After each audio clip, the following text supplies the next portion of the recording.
File असां जमा कराई आहे लीगल ओपिनियन जे लाइ। लीगल ओपिनियन जेसि ताईं नथो थिए तेसि ताईं फाइनल रिपोर्ट पेश न थींदी।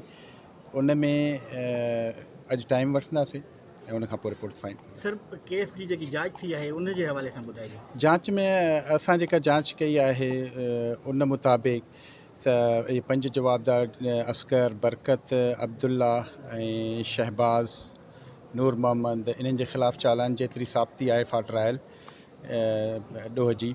ऐं उनखां पोइ ॿियो इहो आहे त छो त हीअ ज़ाती इंतकाम ते मबनी आहे, लिहाज़ा असांजी तफ़्तीश मुताबिक़ इहो ATC में फ़ाल नथो करे।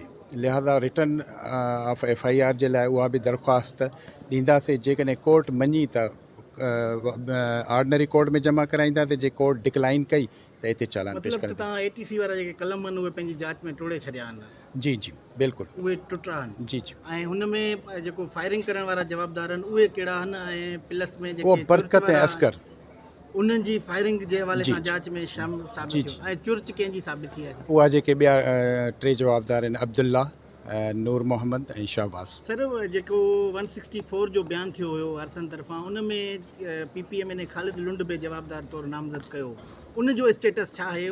उनखे असां लेट ऑफ कयो। उन जी वजह इहा आहे त उन किथे बि उनजो कनेक्शन न आयो आहे पूरी जांच जे अंदरि, न बिल्कुलु का साबिती असांजे हिसाब सां कोन आहे। सर जेके ॿिया शहबाज़ लुंड ऐं नूर मोहम्मद लुंड आहिनि उन जे हवाले सां उन्हनि जे तव्हां पहिरियां बि मूंखां हिते सुवाल पुछियो जंहिं पीउ आहे ऐं हो आहे, लाज़मी हुननि जो ख़ासि माण्हू हो, चेन उतां ई हली आहे। ऐं अब्दुल्ला खां बरकत खां असकर मुकमल आहे, जांच मुकमल आहे, 1 तारीख़ खां मुकमल आहे। असांजो टाइम इन करे वरितो आहे त लीगल ओपिनियन थींदो आहे केस में, मथां को डिफेक्ट्स रहिया हुजनि, पोइ जेकॾहिं प्रोसिक्यूशन उहे कंदे असां डिफेक्ट कढी पोइ ॾींदा आहियूं। ॿियो को टाइम कोन्हे, जांच असांजी कंप्लीट आहे, इहा ई आहे।